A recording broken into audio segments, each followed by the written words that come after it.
Hello నేను CS రావు. మనం ఢిల్లీలో లేం కానీ ఢిల్లీలో ఉన్నట్టయితే ఈ న్యూస్కి సంబంధించినటువంటి ప్రభావం ఏంటి అనేది తెలుస్తుంది. ప్రస్తుతానికైతే ఢిల్లీలో మొదలైంది, మన వరకు రాదు అని చెప్పి అనుకోవడానికి లేదు. ఖచ్చితంగా సంవత్సరము 2 సంవత్సరాలు 3 సంవత్సరాలకు ఖచ్చితంగా వచ్చేటువంటి అవకాశం ఉంది. అప్పుడు మన దాకా వస్తే కానీ దాని ఎఫెక్ట్ తెలియదు. ప్రస్తుతం అయితే ఢిల్లీలో ఈ న్యూస్ ఎఫెక్ట్ బాగా ఉంది. ఏంటి ఆ న్యూస్ అంటే 15 సంవత్సరాలు నిండినటువంటి పెట్రోల్ వాహనాలు, అది కారు కావచ్చు, లేదా ఆటో కావచ్చు, లారీ కావచ్చు, బస్సు కావచ్చు, ఏదైనా సరే 15 సంవత్సరాలు నిండినటువంటి డీజిల్ వాహనం ఎక్కడ కనిపిస్తే అక్కడ సీజ్. పెట్రోల్ బంకుల్లో పెట్రోల్ కొడితే ఆ పెట్రోల్ బంకును మూత, ఇక ఆ పెట్రోల్ బంకు లైసెన్స్నే రద్దు చేస్తున్నారు. ఇక 10 సంవత్సరాలు నిండినటువంటి డీజిల్ వాహనాలు, 15 సంవత్సరాలు నిండినటువంటి పెట్రోల్ వాహనాలు, ఇది లెక్క. నేను బహుశా డీజిల్ చెప్పాను, బట్ 15 సంవత్సరాలు నిండినటువంటి పెట్రోల్ వాహనాలు, 10 సంవత్సరాలు నిండినటువంటి డీజిల్ వాహనాలు, వీటిని కంప్లీట్గా బ్యాన్ చేశారు. కేంద్ర ప్రభుత్వం బ్యాన్ చేస్తూ నిర్ణయం తీసుకుంది. ఇది ఢిల్లీ నుంచి ఇంప్లిమెంట్ అవుతుంది. సో 15 సంవత్సరాలు నిండినటువంటి వాహనాలు ఏదైనా సరే, అది బస్సు కావచ్చు, ఆటో కావచ్చు, కారు కావచ్చు, ఏదైనా సరే, పెట్రోల్ వాహనాలు 15 సంవత్సరాలు నిండితే సీజ్. ఎక్కడ కనిపిస్తే అక్కడ. పెట్రోల్ ఒకవేళ కనుక 15 సంవత్సరాలు నిండినటువంటి కారుకి కనుక మీ బంకులో కనుక మీరు పెట్రోల్ పోస్తే ఆ బంకు లైసెన్స్ని రద్దు చేస్తున్నారు.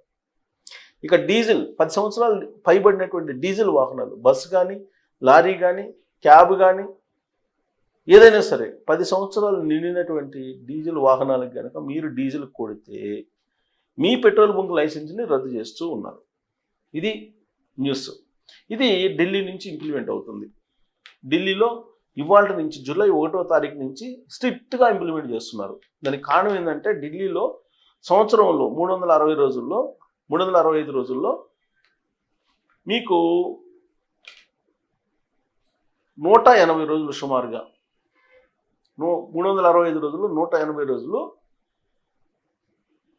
నివసించడానికి అవకాశం లేనటువంటి విధంగా పొల్యూషన్ అక్కడ ఉంది. ఆ పొల్యూషన్ దెబ్బకి 70 సంవత్సరాలు బతికే వాళ్ళు 50 సంవత్సరాలకి చచ్చిపోతున్నారని ఎవరన్నారు? గడ్కరీ, కేంద్ర మంత్రి, సీనియర్ పొలిటీషియన్, ఆయన అన్నారు. అందుకే ఆయన ఢిల్లీలో ఎక్కువ ఉండకుండా ఆయన సొంత ఊర్లో ఉంటున్నారట, మహారాష్ట్రలో సొంత ఊర్లో ఉంటున్నారంట. సో కాబట్టి ఆయన చెప్పిన దాని ప్రకారం పొల్యూషన్ ఏ స్థాయిలో ఉందనేది మనకు అర్థమవుతుంది. యాక్చువల్గా ఈ పొల్యూషన్కి సంబంధించి రెడ్ జోన్ కూడా దాటిపోయి డేంజర్ జోన్కి డబుల్ అయిపోయింది ఢిల్లీలో. అందుకే ఢిల్లీ రాజధానిని మార్చాలి అనేటువంటి డిమాండ్ కూడా ఉంది. కాకపోతే ఢిల్లీ రాజధాని ప్రస్తుతం ఉంది కాబట్టి దాన్ని కంటిన్యూ చేయాలి. కాబట్టి సెకండ్ క్యాపిటల్ చూసుకునేంత వరకు ఈ లోపుగా పొల్యూషన్ కంట్రోల్ ఏ విధంగా చేయాలనే దాని మీద కసరత్తు చేసిన తర్వాత 15 ఏళ్ళు నిండినటువంటి పెట్రోల్ వాహనాలు, 10 సంవత్సరాలు నిండినటువంటి డీజిల్ వాహనాలని బ్యాన్ చేయాలనేటువంటి నిర్ణయం తీసుకొని దాన్ని ఇంప్లిమెంటేషన్ చేస్తుంది ఇవాళ నుంచి. సో అది ఒక ఢిల్లీ వరకే పరిమితమా అని అంటే ఈరోజు ఢిల్లీ వరకు పరిమితమే యాజ్ ఆఫ్ నో. రేపు హైదరాబాద్ కూడా రావచ్చు. ఎందుకంటే హైదరాబాద్లో ఇప్పటికే పొల్యూషను ఉండాల్సిన దానికన్నా ఎక్కువగా కొన్ని ఏరియాల్లో ఉంది, డేంజర్ లెవెల్కి వెళ్ళిపోయింది. ఢిల్లీలో ఏ విధంగా అయితే పొల్యూషన్ ఉందో ఆ తరహాలో కొన్ని ప్రాంతాల్లో పొల్యూషన్ ఉంది. ప్రమాణాలను మించి పొల్యూషను రీచ్ అయింది. కాబట్టి హైదరాబాద్లో కూడా పార్కింగ్ సమస్య ఉంది, పొల్యూషన్ సమస్య ఉంది, డ్రైనేజ్ సమస్య ఉంది, ఇన్ని రకాల సమస్యలు ఉన్నాయి. వీటిని పరిష్కరించాలంటే ఖచ్చితంగా ఏదో ఒక కీలకమైన నిర్ణయం తీసుకోవాలి, ఇవాళ కాకపోయినా రేపైనా. అది ఎలా తీసుకుంటారండి అంటే గతంలో ప్రభుత్వాలు తీసుకున్న నిర్ణయాల్ని పరిశీలించిన తర్వాత ఆ నిర్ణయాన్ని తీసుకుంటారు. అలా పరిశీలించాల్సి వస్తే ఢిల్లీలో ఏం చేశారు అనేది ఆలోచన వస్తుంది. ఢిల్లీలో ఏం చేశారు? ఫస్ట్ ఈ పొల్యూషన్ తగ్గించడానికి సరీ బేస్ సంఖ్యకి సంబంధించినటువంటి విధానాన్ని పెట్టారు. ఎప్పుడు? కేజ్రీవాల్ తొలి దఫా ముఖ్యమంత్రి అయిన తర్వాత. ఆ తర్వాత ఏం చేశారు? ఆ తర్వాత ఫస్ట్ పేజ్లో డీజిల్ వాహనాలని సిటీలోకి రాకుండా బ్యాన్ చేశారు. 15 సంవత్సరాలు నిండినటువంటి డీజిల్ వాహనాలు రాకూడదు సిటీల్లోకి అని చెప్పి. 10 సంవత్సరాలు నిండినటువంటి డీజిల్ వాహనాలు. ఆ తర్వాత 15 సంవత్సరాలు నిండిన పెట్రోల్ వాహనాలు ఉండకూడదు, నిషేధం అని చెప్పేసి అన్నారు. కానీ ఇంప్లిమెంట్ కాల. అందుకే పెట్రోల్ బంకుల వాళ్ళకి టార్గెట్ పెట్టారు. పెట్రోల్ బంకులలో కనుక వాళ్ళకి డీజిల్ కానీ పెట్రోల్ కానీ నింపితే వాళ్ళ లైసెన్స్ రద్దు చేస్తామని చెప్పి చెప్పడంతో పాటు ఆర్టీఏ అధికారులు, రోడ్ ట్రాన్స్పోర్ట్ అథారిటీ అధికారులు రోడ్ల మీదకి వచ్చి 15 ఏళ్ళు నిండినటువంటి పెట్రోల్ వాహనాలని, 10 ఏళ్ళు నిండినటువంటి డీజిల్ వాహనాలని పట్టుకొని స్పాట్లోనే సీజ్ చేసేస్తున్నారు.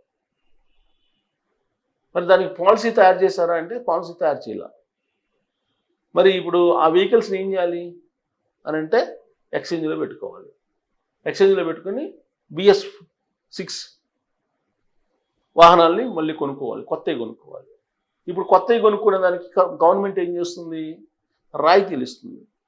ఎలక్ట్రిక్ వాహనాలను మీరు కొనుగోలు చేస్తే రాయితీలు ఇస్తాము. CNG వాహనాలని మీరు కొనుగోలు చేయండి, మీరు ప్రభుత్వం తీసుకునే నిర్ణయానికి మద్దతు పలకండి అని చెప్పి చెబుతుంది. ఎలక్ట్రిక్ వాహనాలు సబ్సిడీ ఇస్తున్నారు, బాగానే ఉంది. ప్రభుత్వాలు 1 లక్ష, 1.5 లక్షలు ఇస్తున్నాయి. కానీ పెట్రోల్ డీజిల్ వెహికల్స్ 10 లక్షలకు వస్తూ ఉంటే ఎలక్ట్రిక్ వెహికల్ 20 లక్షలు, 25 లక్షలు అవుతుంది. మరి సామాన్యులు ఎవరైనా భరాయించగలరా దీన్ని అంటే భరాయించలేరు. మరి దీనికి పరిష్కారం ఏంటంటే పబ్లిక్ ట్రాన్స్పోర్ట్ని పెంచాలి. సింగపూర్ మోడల్ని తీసుకోవాలి. సింగపూర్లో ఏం జరుగుతుంది? పబ్లిక్ ట్రాన్స్పోర్ట్ అంటే బస్సులు, ట్రైన్స్ కానీ ఇతరత్ర పబ్లిక్ ట్రాన్స్పోర్ట్ని అక్కడ పెంచారు.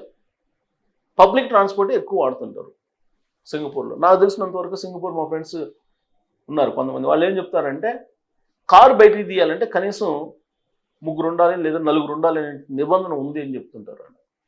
సింగిల్గా హైదరాబాద్లో లాగా, ఢిల్లీలో లాగా, లేకపోతే మన దేశంలో లాగా సింగిల్గా పడవంత కారు వేసుకొని రోడ్ల మీదకి వస్తే మిగతా జనాలకి అసౌకర్యం కదా.